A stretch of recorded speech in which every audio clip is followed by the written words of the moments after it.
We are in heaven. Riding with my top down, listening to this Jesus music.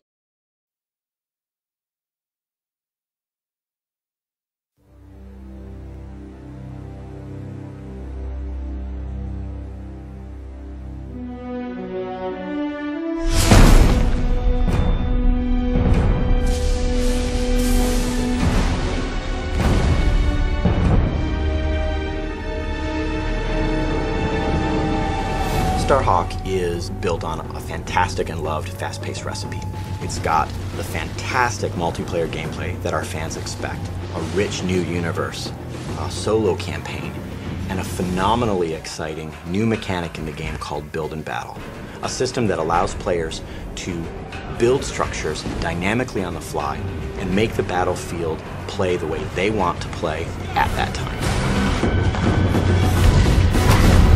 Warhawk was loved around the world by all of our fans. It was really built on a fast-paced, multi-dimensional gameplay over really broad landscapes. We wanted to go one step further. We really felt that the opportunity was great to make a brand new standout approach to the shooter genre, and that's what led us to Starhawk.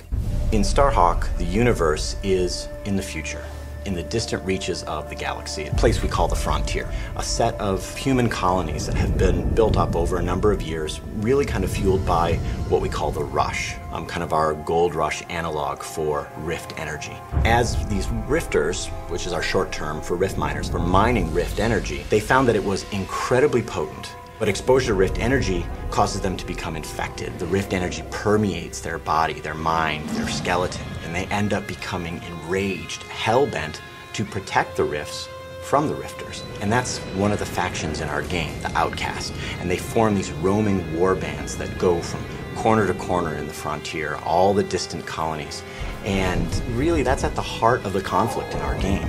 We didn't want it to just be two factions. We wanted there to be a face, a character that in our now included single player campaign that would really connect with players. That's where our character Emmett Graves comes in. He and his brother, a family operation, had a rift claim out in a distant planet. You know, as is unfortunate and common in the frontier, an outcast warband rolled in and destroyed their extractor, and the rig exploded. As what happens with exposure to rift energy, both brothers were directly exposed. Now, of course, their gearman, Sidney Cutter, who was up in the dropship above, saw all of this happen. Yeah, this is what happens when those mangy creatures take over. It's a shame, I tell you. Cutter was able to modify some of his equipment to create this regulator device, and this horrible procedure implanted it directly into Emmett's spine. It's almost a curse. It's incredibly painful for Emmett. And now he bears the mark, the brand of an outcast warrior. And he became outcast himself. And so Emmett ended up being a hired gun, like a gunslinger, protecting claims, going to colonies that were being attacked by outcast warbands. Anybody that comes out here has a plan or a problem. I came back with both. And so Emmett and Cutter take their rift salvaging operation to protect White Sands, a small colony on the distant moon of Dust, from an outcast warband. And so that's the start of the game. Emmett was the hero that they needed, but they didn't want. And not only is that conflict at the core of the game's story and fiction and universe, but it's actually core to our exciting new system in the game called Build and Battle. We decided to say, all right, what if the battlefield was just the landscape? A beautifully rendered canvas onto which the player could customize in a fast, violent, brutal way that matches the gameplay that they expected from Warhawk. And that's what Build and Battle is. It's a quick, brutal system to allow the player to build wall structures and bases and bunkers and towers and all of these other units and structures in the game to fit how they want to play, not only in single player, but in multiplayer. It's about telling the player, here's a combat challenge, and here's all the tools you have to solve it. Solve it how you want. Right in front of the player, not turn-based, right there on the battlefield. You are building all of these structures. Players love it, not only in single player, but in multiplayer.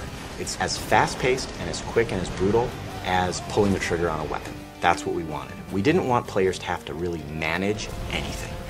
And another fantastic thing about Build and Battle is that all the buildings are destructible, and the firefights evolve from there. Buildings are destroyed, buildings are rebuilt. That freedom, that potential gameplay takes the great multiplayer recipe we had from Warhawk and just extends it. Starhawk is the spiritual successor to Warhawk, but it's the build and battle system which really sweetens up the whole game. The team and I are just crazy proud of it. It not only gives you a fantastic, infinitely replayable solo experience, but the changes that it does to the online multiplayer experience is remarkable. And I think players are not going to expect that, but once they get it, they'll want it all the time.